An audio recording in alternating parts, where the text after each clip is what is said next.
বিপিএলের দল গঠনে দেশি প্লেয়ার ক্রয়ের ক্ষেত্রে সবচেয়ে কম টাকায় নিজেদের দল গুছিয়েছে এইবারের বিপিএলে প্রথমবারের মতো যে নামটি আসছে, নোয়াখালী এক্সপ্রেস। নোয়াখালীর মানুষদের ক্রিকেটের আক্ষেপ, নোয়াখালী বিভাগছাই কটাক্ষ, এইসব বিষয় থেকে এড়িয়ে এসে বিপিএলে এবার নোয়াখালী দল পেয়েছে। যদিও অনেক জল্পনা কল্পনার পরে দেশ ট্রাভেলস আর নোয়াখালী এক্সপ্রেস দলটি নিয়েছে।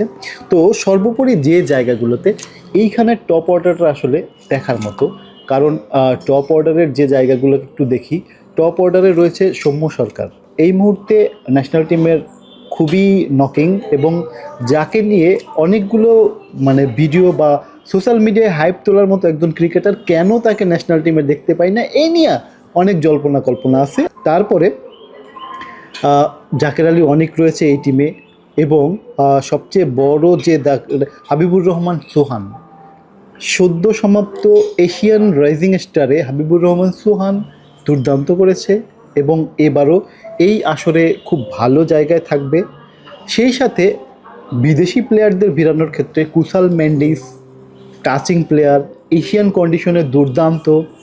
জনসন চার্লস, এই ওয়েস্ট ইন্ডিজান যেদিনকার তার নিজের ম্যাচ খেলে সেদিনকার অন্য কোনো টিমের কোনো পাত্তা থাকে না। সর্বোপরি নোয়াখালীর টিমের অ্যাভারেজ যে জায়গাগুলো ছিল তার মধ্যে আবার বোলিংয়ের দিক থেকে আবার হায়দার আলী। সর্বোপরি নোয়াখালী টিম বিল্ডিংয়ের ক্ষেত্রে কয়েকটা জায়গায় তারা ফলো আপ করেছে, এবং যে জায়গাগুলো তাদের টিম বিল্ডিংয়ে ভালো করবে সেই সাথে নোয়াখালীর যেসব জায়গায় ডেভেলপ করা দরকার ছিল, নোয়াখালী যেহেতু বাংলাদেশের পিচগুলা একটু স্পিন সহায়ক থাকে, এবং বিপিএলে দেখেছি যে কয়েক ম্যাচ পরেই বোলিং সহায়ক উইকেট হয়ে যায়, স্পিনাররা টার্ন এবং বাউন্স পায়, সেই সাথে ওভার স্পিড পিচগুলো স্লো হয়ে যায়। সেক্ষেত্রে স্পিন অ্যাটাকগুলো খুব জরুরি হয়। নামি দামি দুই একজন স্পিন অ্যাটাক যদি থাকতো এই টিমে, তাহলে আসলে পরিপূর্ণতা পেত।